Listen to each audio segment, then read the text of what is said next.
Hello, pretty.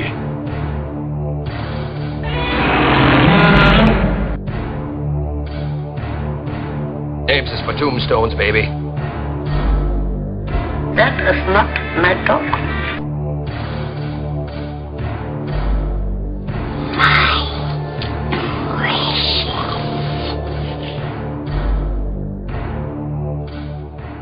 Welcome to this episode of The Good, The Bad and The Odd with your hosts Mark and Sam. This week we'll be telling you what we've been up to.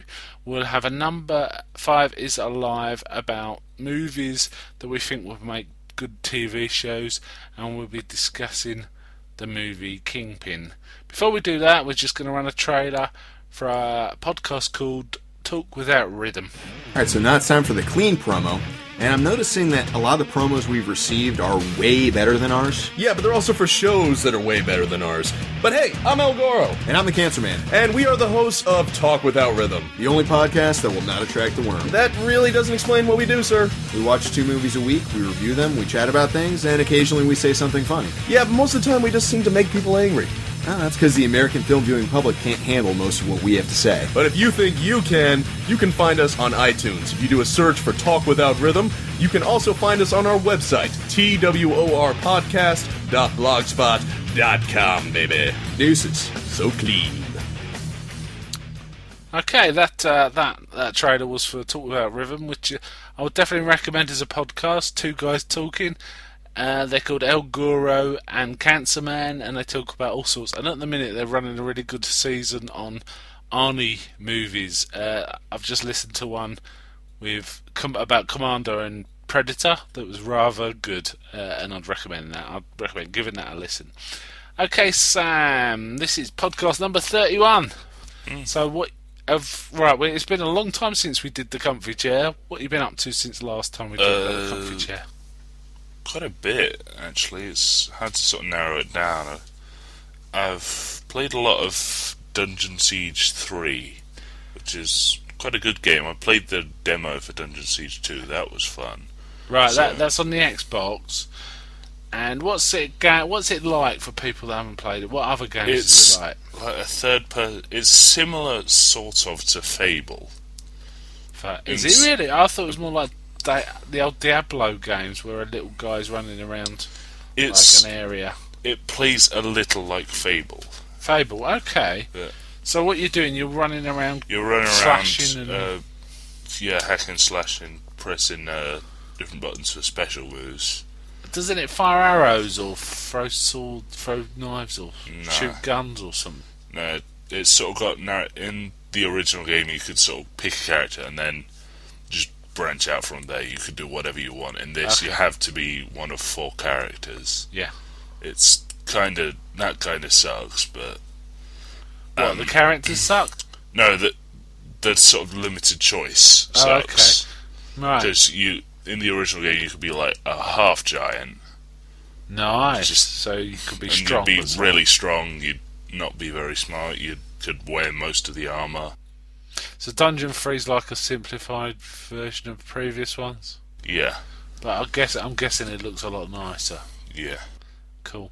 I've played it a bit quite a while ago, and I kind of liked it. It reminded me of Diablo, actually, Diablo and Diablo 2 on the PC. And we're talking about the Xbox version, aren't we? Yeah. So it reminded me of the PC version of Diablo and Diablo 2. I quite liked it, though, and I got quite a way, and then I think I lost the game save, and I never went back to it, but I probably will.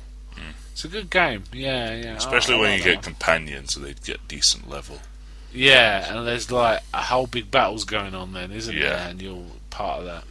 Yeah, cool. Any other games? No, not really. I've been playing a bit of Space Marine. I think you've been playing Space Marine. I played Space Marine. Did you talk about that talked about that last time. Okay.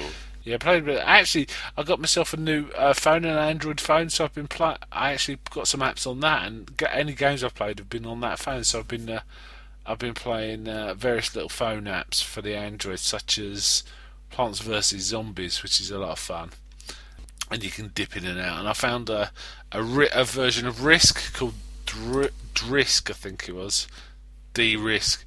That was quite good once I figured it out. I've also been doing a few other things. How about any other games or any other things, films? Or I played a bit of Deus Ex, which is a very good game. Yeah. That's is it a first person running around and doing stuff? Yeah, it's a first person RPG sort of. Is it a stealth kind of game? It's the sort of idea of the Deus Ex series is you can play however you want it. Okay, so you can fight. You can be this sort of run and gun guy. You can just wade into stuff with a huge rifle. Yeah. Or you can slowly sneak around everything. In fact, you get a bonus to your experience if you sneak around everything. You get a bonus if you kill everyone. So it's a good stealth game. Yeah. I think my favourite stealth game I've played is Splinter Cell Conviction. That was a really good one. You could take out people all sorts of ways, just come out of the shadows at them. I really enjoyed that. I think I might have to play that game again, actually. Cool. How about any TV or books or anything? No. I went to see the film Hunger Games, which I quite liked, but I've also read the first 2 books now. I read the first book, then I went to see the film. Now I've read the second book, and it's teen fiction. It's not like literature or anything, but it's quite. The stories move along at a fair old pace, and it's easy to follow what's going on. It's kind of the interesting premises. I'm kind of keen to see the second film now. I've read the second book actually, and I'm probably going to read the third book next week, which will complete the trilogies just to see what happens. I've also been watching some movies, lots of movies, but I'll just mention a few. I watched a Dolph Lundgren film called Dark Angel, which was a lot of fun, from the 80s. He's a cop, and he's chasing this huge alien that's come to Earth, and it basically starts with this big drug deal being busted up by this alien, him stealing all the heroin, and then what he's doing is going around injecting heroin into people, and then sticking a needle in their brain and extracting some other chemical, which is a drug on his planet. And Dolph Lundgren's got to try and stop him. And meanwhile, there's another one of these aliens who's a good guy. He's trying to hunt down this bad alien, and he warns Dolph Lundgren that if he doesn't catch him, loads of these drug sellers will be back hunting down humans for their I don't know, whatever it is probably endorphins that they extract from their brains. It was kind of fun. It was a really quite short film. There was a dull bit near in the middle, but there was lots of explosions and fighting and quite fun stuff with this huge alien running around. And this alien had this device where it could basically fire something that looked just like CDs, and it'd whiz around the room and cut people's throats and take out 7 blokes at once. It was kind of fun. You know, it's an 80s thing, so what do you expect? I've also been watching some cartoons, really good ones. I watched Emperor's New Groove, which I've seen before, but it's a good one. It's a really great cartoon. I love that film. I think it was made 2002, something like that. And I'd say that's probably the best cartoon of that decade, actually. A lot of fun, a lot of thought went into it. It's good old-fashioned 2D one. I'm sure they use CGI in it, but it looks like a good old-fashioned 2D cartoon. Eartha Kitt's really good at it as well, and it's John Goodman as like a Patcher. Patcher. Right. It's bought out in 2000. 2000, okay. Well, that kind of counts for that decade. I also watched a really old Disney, which I haven't seen in years, which is Pinocchio. Man, Disney was really doing some weird stuff back then. Pinocchio is a strange old film. When you start watching it, you think it's kind of sweet, but there's like weird stuff like kids being locked in this weird fairgrounds and then being turned into donkeys and being forced to work. You think, is that an analogy of something? I can't quite figure it out. And then it goes to being inside a giant wow, and it was quite fun, but it was so weird. So weird. Disney's older stuff tends to be weird. You've seen the Peter and the Wolf thing? No. It's the wolf is so creepy in it. It's well, like, I mean, Snow White's creepy, isn't it? There's just this bit where it's walking towards like the screen, and its eyes become slowly more bloodshot as it's approaching. Nice. That's so like the eyes of the old lady in Snow White, isn't it? When her face comes big all over the screen. The stepmother. Yeah, it's the wicked stepmother taking a potion to look like an old lady.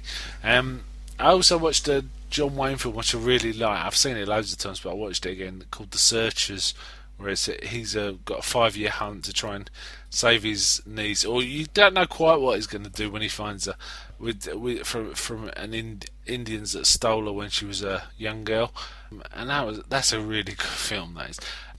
And it was a pleasure to watch again. I think it's probably my second or third favourite Western of all time.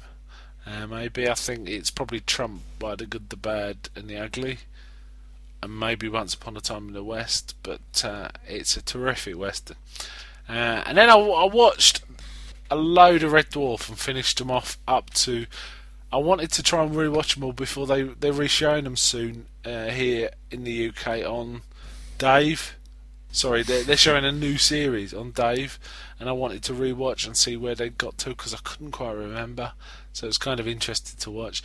It definitely goes off the boil on the last few series. If you can count they do a special called Back to Earth over 3 nights. If you call that series, it wasn't that funny. It was okay, but just not as good as it's. I love the end bit where they found the writer in that. Yeah, it's kind of it was just like Rimmer starts smacking his crotch on the table, and then Rimmer just sort of robotically walks over and starts slamming his crotch on the table. Yeah, they get the writer to write things and then have to act, or something like that, isn't it?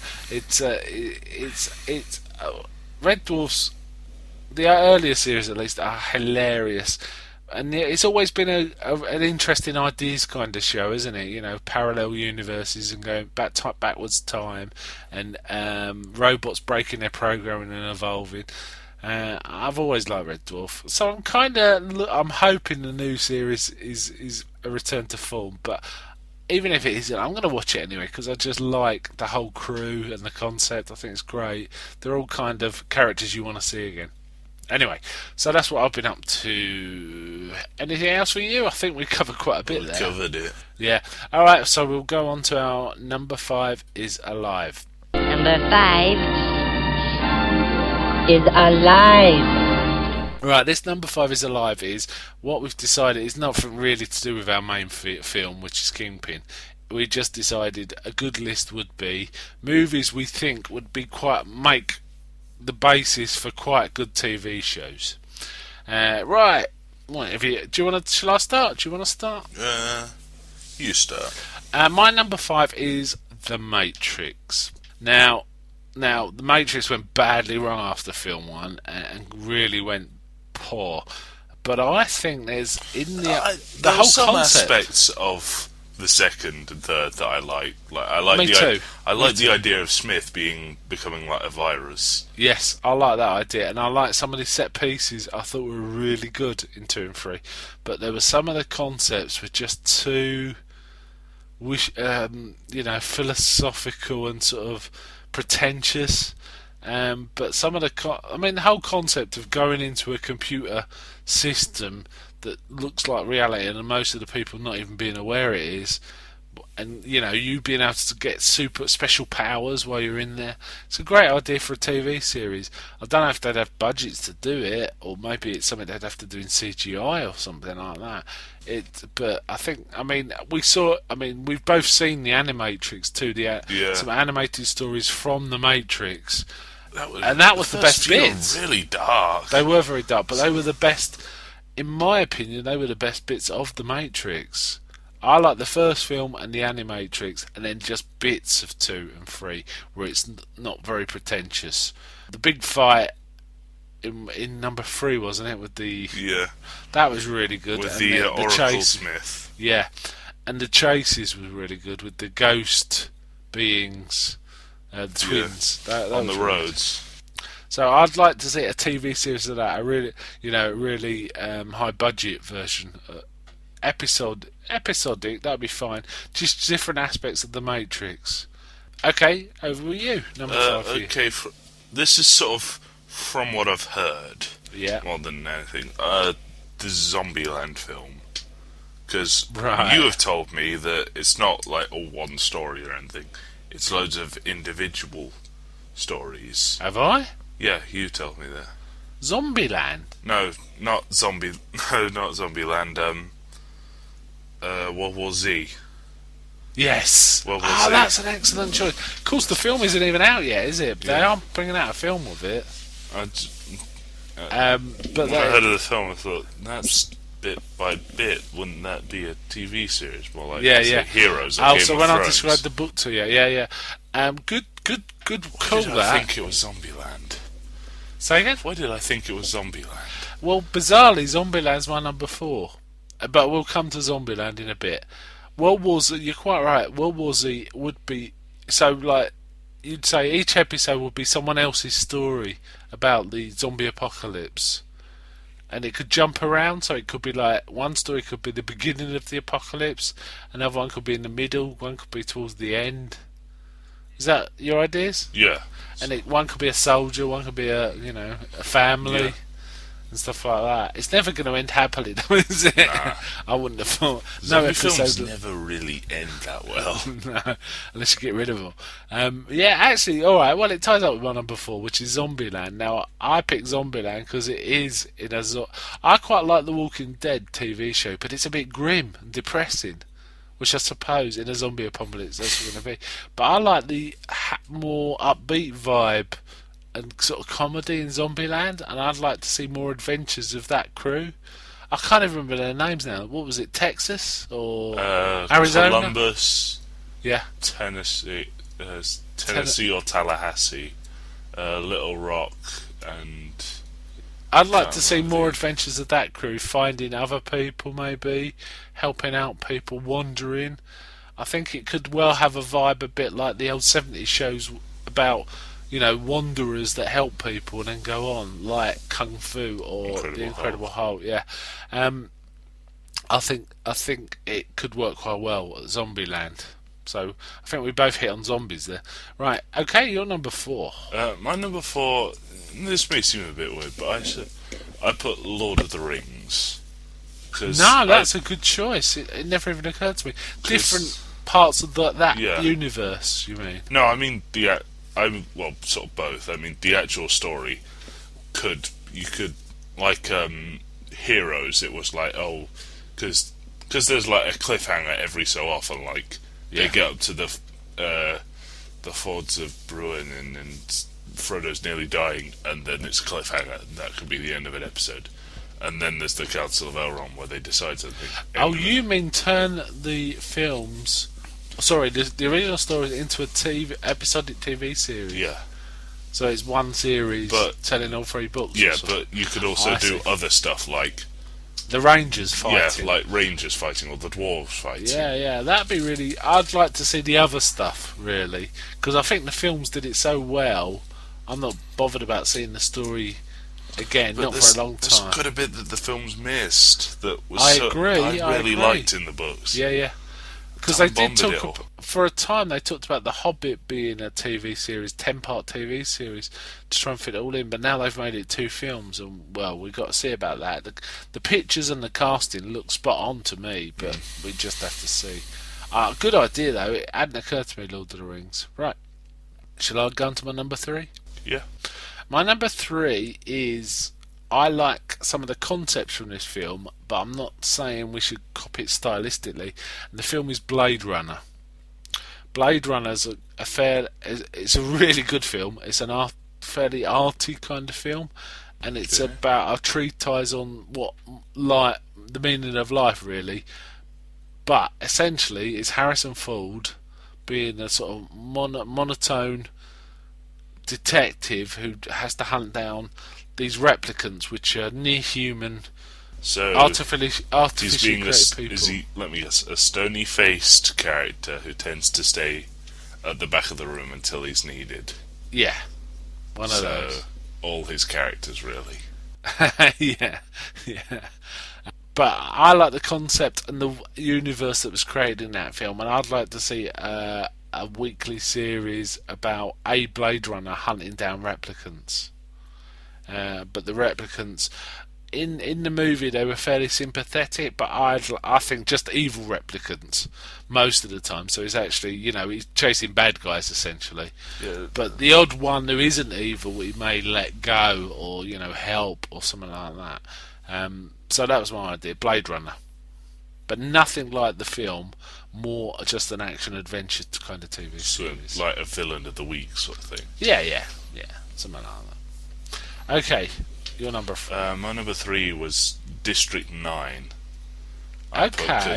Oh, this is intriguing. All the stuff that got shown, like all the gangs in the area, and the police clamping down on the aliens, and the actual aliens getting to Earth. They didn't really do anything apart from a passing mention, aside from the gangs, really. Yeah. And so you'd like that whole set of concepts expanded into some sort of drama? Yeah. Adventure series or following what's his name? Christopher something or other, the main alien. Yeah. Oh, you'd like to make it around the aliens rather than humans. That's kind of difficult because they didn't convey that much personality, did they? There was some, but that'd be quite an achievement to do in a TV series. I'm not sure they could do it. Yeah, but I like the idea. Yeah. So the aliens. Yeah, okay. One of the things about the film was it kept changing its style, and it worked quite well, even though it went from like conspiracy to adventure to this, that, and the other. Oh, sorry, I thought you were talking about the way it's sort of filmed. Like, they filmed it as a news thing, and then on the spot, and then like from first person. Yeah, well, there was that too. I think that added to it because it was like almost like a mockumentary, wasn't it? At the beginning. Yeah, I remember that. Yeah, I think that's a good choice too. Yeah, nice one. Okay, my number 2 is actually this film series has already got a TV series based on it, but I want something completely different. I'd like to see a TV series called Star Wars: Boba Fett. I want to see the adventures of Boba Fett every week, hunting down bad guys. There's loads of books about Boba Fett. Yeah, I want to see a TV series though. I haven't read any of the books, but I'd like to see him a weekly series of a bounty hunter, basically, and this bounty hunter being Boba Fett. He's probably the most interesting character to me in the Star Wars universe who hasn't been mentioned much. I know he's been mentioned in books, but he does get colossally built on in the expanded universe. Does he? Right. Yeah, he becomes a general. Oh no, I don't want to see that. I want to see. He becomes head of all the Mandalorians. Right. Which are like Jango Fett. And they all wear armor like Boba Fett and Jango Fett. Oh, right. I don't want any of that. I just want to see him operating as a bounty hunter. Probably pre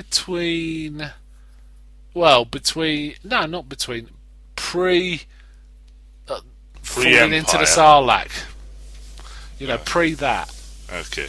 That's so what like operating as a bounty hunter. Yeah? What? So I want to see him in Empire era Star Wars. Okay. Pre-rebellion. Pre-rebellion succeeding. I'd like to see that whole set of adventures. Right. Okay. Number 2 to you. My number 2, well, I put this down before I thought about it, and I put The Incredible Hulk as the more recent Marvel one, and then like a minute ago, when you mentioned the Incredible Hulk TV series, I was like, oh damn, it's already happened. So you think it could do with a reboot? Yeah, it's it'd be interesting because the TV series is one of the few superhero TV series that actually work, the original. Mainly because for a few reasons, Bill Bixby really sold it. He was good, and they didn't overdo the transforms. And actually, Lou Ferrigno painted up green. It worked fine. But if you did it now, you couldn't do that. You'd probably need a decent CGI Hulk, wouldn't you? And so it would be a different kind of Hulk. But I was thinking more like at the start of the film, where he's sort of like. You can sort of tell he's there, but you'll only see like his arm come out and grab a guy and start throwing him around. Sorry, the second film we're talking about, the Ang Lee film. Not the Ang Lee film. The Incredible Hulk, the second one with Ed Norton. Yeah, that could work. Would you see it as being similar to the original? So he's wandering from place to place trying to find a cure? Sort of, but what's his name? Ross would be sort of after him, and I do see I would see like Abomination. Yeah. The guy who became Abomination. Yeah. Also being part of it. And being like the Army's Hulk. Yeah, I think most superheroes, Marvel, costume superheroes, just wouldn't quite work in a TV series. The animated do. No, animated's so fine. good. But in terms of live action, they don't quite work. But the Hulk's the exception to that. We've already seen it work, and I think could work. It would work again. I agree with you, I think. Yes, I think that's a good choice. Funny enough, my number one is also a Marvel Universe character. Having said I don't think it'll work. Are you finished with the Hulk? Do you want to talk about that? Okay. My number one is a bit of a cheat, really, because it's kind of... Yeah, I'm really more interested in the one from the comic books rather than the films. But the films provide a good basis. My one is The Punisher. Yeah. I'd like to see a TV series of The Punisher. Proper Punisher. CD machine gunning people. No, I don't want to see the Thomas Jane Punisher, who's kind of nice and tries not to I believe in current comic continuity, he's dead. The Punisher? Yeah, and he's been resurrected as something called Frankencastle. Apparently there's a really awesome series I've heard, which is The Punisher kills the Marvel Universe. Where in an alternate timeline, his family are accidentally killed by Spider-Man or something, by superheroes from the Marvel Universe. So he blames every superhero. So he starts taking them all out, and he does. He takes them all out. But I think The Punisher will make an excellent TV series, and I don't mean a family viewing one. I mean a proper sort of HBO Game of Thrones, blood and guts. This is The Punisher. He is killing lots of gangsters who he doesn't like, kind of Punisher. I think that would work quite well. Right, okay. Any honourable mentions? I've still got my number one. Oh, sorry. Go ahead. Okay, my number one is Indiana Jones. Ooh. There was a TV series of young Indiana Jones. Well, everything had a young version. Yeah, no, it was they young don't really James count. Bond. Yeah, no, they don't. No, we'll give you a pass on that. So you mean what, indie from like Raiders period? Sort of before, like up to, I'd say before World War II period, Indy. Well, no, hold on. He was around in 1935. I think in Raiders was 1935, so he'd be about 10 if you were talking about. Sorry, did you say World War One or Two? World War Two. Sorry, my mistake. So around, that's like Temple of Doom. Because I want to see how he got that warehouse full of all his stuff. Well, that's not his warehouse, is it? Yeah, he says we found this. And it's the aliens, and they like start smashing crates, and you see the Ark of the Covenant. And yeah, I think an indie TV series would be quite good. Who do you got any ideas who might be able to play indie? It'd have to be someone not too old. Zac Efron? Is it? He's probably too young, isn't he? No, not Zac Efron. Or it'd have to be an unknown because I can't think of it. Who's that guy from Heroes? Oh, Zachary Quinto? No, not Zachary Quinto. Although he would be good. Do you mean the brother who had all the powers? Yeah. Yeah, I could see that. Yes, I could definitely see that. He was quite good in Heroes in that role, and yeah, he could make an Indiana Jones. And we get to meet all these various characters like Short Round and his various friends, like the Chinese waiter guy from Temple of Doom, or Japanese waiter. And Milo Ventimiglia. I'm probably pronouncing that. I'm not sure what else he's been in since Heroes, actually. Okay, yeah, I like Indiana Jones. I think we come up with some good lists here. Have you got any honourable mentions? Time Bandits. Nice! That is a really good one. I like that one because they could go like to a different era for each episode. Yeah. Like, tool around and do stupid things, probably ruin the time continuum, and then try and fix it, and then disappear again through the next hole. Yeah. Is that the idea? I had a similar one in my honourable mentions, which is Back to the Future. I can see Back to the Future operating a bit like a comedy version of Doctor Who. You know, a bit of time travel going here, there, and everywhere. But I think Time Bandits is a better choice for that kind of thing. Actually, you could have do you see it as a comedy? Probably Or like the film? action content. Yeah, like the film. It's kind of a bit of an odd comedy. comedy kind of Yeah. thing. Yeah, that would be really there's good. that Milo Ventimiglia, Who's that? the guy I just suggested for Indy. Indy, yeah. Yeah, he was Wolverine in one of the Marvel anime. Okay, he did the voice. Yeah. Okay. Okay, any other... I've got a few other honourable mentions. Should I go, or do you want to... Yeah, you go. I got Dumb and Dumber. But the criteria it'd have to be Jim Carrey and Jeff Daniels as Harry and Lloyd. It couldn't be played by anyone else, so I think it's already missed its time. They're a bit old now. Having said that, they are bringing out Dumb and Dumber 2 apparently. Yeah. I could see them two, those pair of idiots, getting up to all sorts. If you think about things like Laura and Hardy as a template, two blokes who aren't too bright trying to make their way through the world would be quite a good TV series. Yeah. And having said that, I see another possibility for that type of thing. Instead of Dumb and Dumber, Bill and Ted would make a good TV series. Though I think there was an animated TV series of Bill and Ted for kids. Yeah, I believe there was. Yeah, so that's kind of already been done. So that was my idea. I also had another idea. Then I've just remembered as we've been talking. I'm pretty sure there is a TV series of this, and I haven't bothered watching it. So I'm being a bit of a hypocrite here. I had the idea of Blade the Vampire There Hunter. was one of the Marvel anime projects was No, Blade.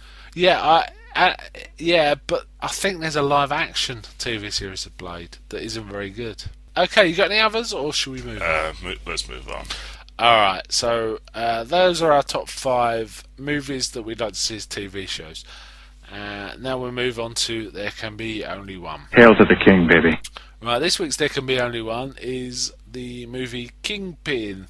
The comedy made in 1996 by the Farrelly brothers, who went through a bad patch for a while, but they've just recently, apparently they've just released Three Stooges, which is one of those Marmite kind of films. A lot of people like it, and I'm guessing women hate it because they hate the Three Stooges.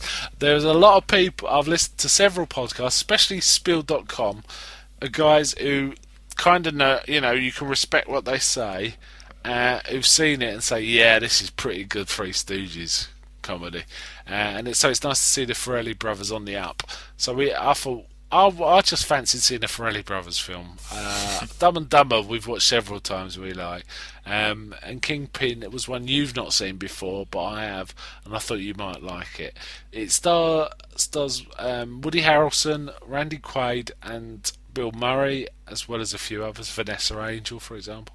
And it's about Roy Munson, a bowler who, with no fault of his own, really, ends up as like a bit of a deadbeat, and he finds an Amish guy who's Gets tricked by a better another bowler. Big Ernie McCracken, who's Bill Murray, but he discovers what he thinks is a great bowler who's Amish, called Ishmael, played by Randy Quaid, and he tries to persuade him to go to Reno for a world championship to earn some money, to save the town, their Amish town, and it's just about their adventures, really. Okay, what did you think of this, Sam? I like most of it, but like Dumb and Dumber, there's bits that I just don't really enjoy. Right, okay. I thought it was funny. I didn't have any bits that I thought were weak or poor. Okay, well, we'll go through the bits you didn't... Do you want to go through the bits you didn't like first? Fair bit of the Amish stuff I just didn't like. Why? Because it was boring, or was it just a bit tacky? Nothing happened. I thought it was all funny. The only really funny bit was when he drank the bull stuff. Yeah. We don't have a cow, we got a bull. That was really the funniest bit. The Amish. For anyone who's been living in a cave who's never seen Kingpin, he wants to prove himself as hard-working as Amish, so he turns up with a bucket of stuff and says, "I've been milking your cow. It was hard to get it started." And he's got all white around his mouth like milk, and they say, "We haven't got a cow, we got a bull." But the rest of it you didn't like so much. I thought it was all good, but yeah, fair enough. Okay. Is there any other bits you didn't like? The bits where he's sort of teaching-ish and a lot of where they're travelling, it's just nothing. No, okay, yeah, I appreciate what you're saying there, but I actually quite like some of the music in that. I thought the music was really good. But I see your point. So, do you think it succeeded as a comedy? Yeah. Very well. How do you think? As probably our only other reference for Ferrelli at the minute is probably Dumb and Dumber. Dumb and Dumber was a better film. Do you think? Yeah. Yeah, I'd agree. Dumb and Dumber is a far better film, but this I still think is quite a good one.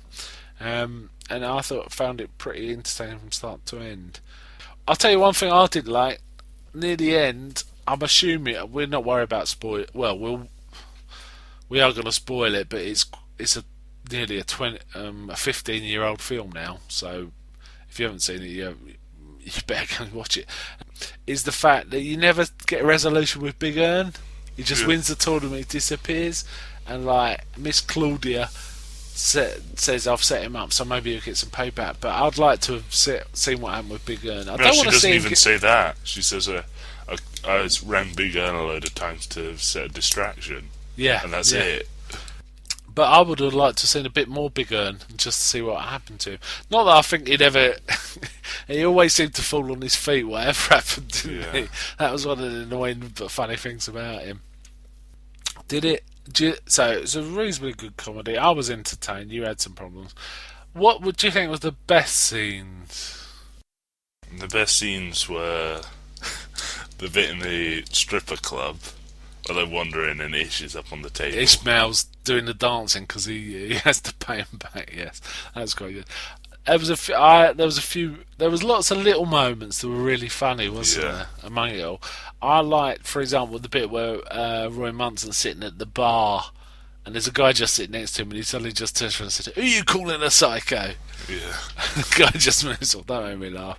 What about Ishmael when he was talking, and you think he's sitting on the toilet because he's reading a paper and sitting down, and he's actually sitting inside a urinal. Yeah, he's like, I think I got the hang of some of this stuff, and he's just sitting on the urinal. And the bit where he's flossing his teeth was pretty disgusting. There's big lumps of meat hanging off his floss. I also like the running joke that any loser that had it all and it fell apart was called a Munson.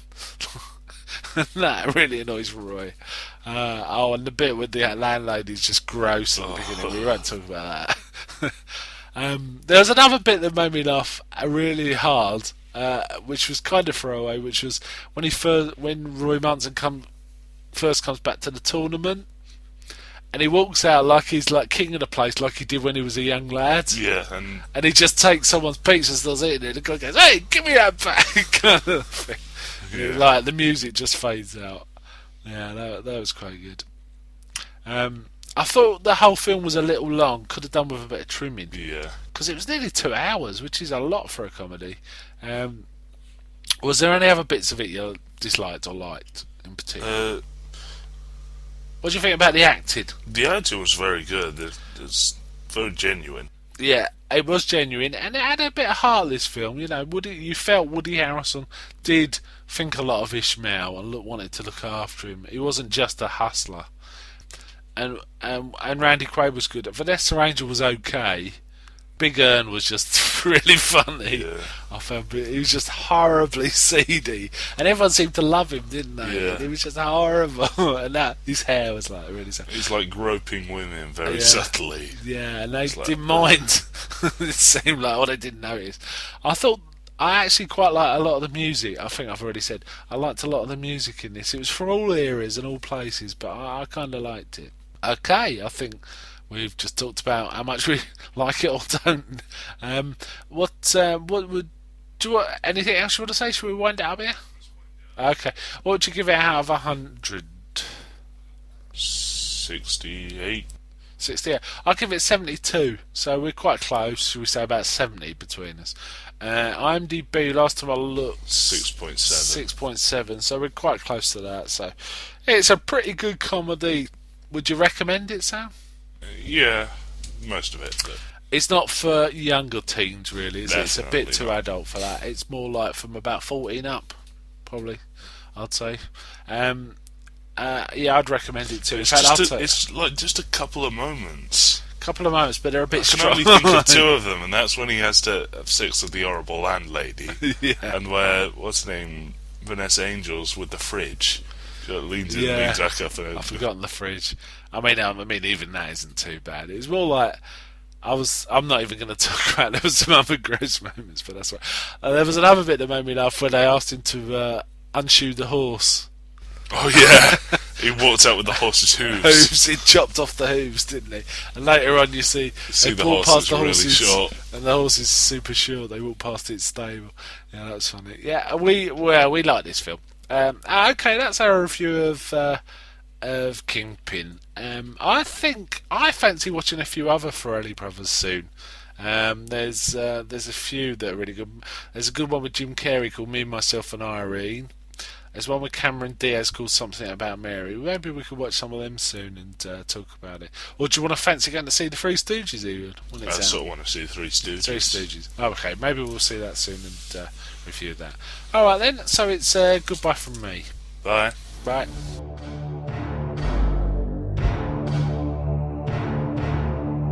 You can visit us at our website www.thegoodthebadandtheodd.com, or you can leave us feedback on info@thegoodthebadandtheodd.com. Any feedback you leave will be greatly appreciated, and should be sure to mention you. We'd also very much like any iTunes reviews.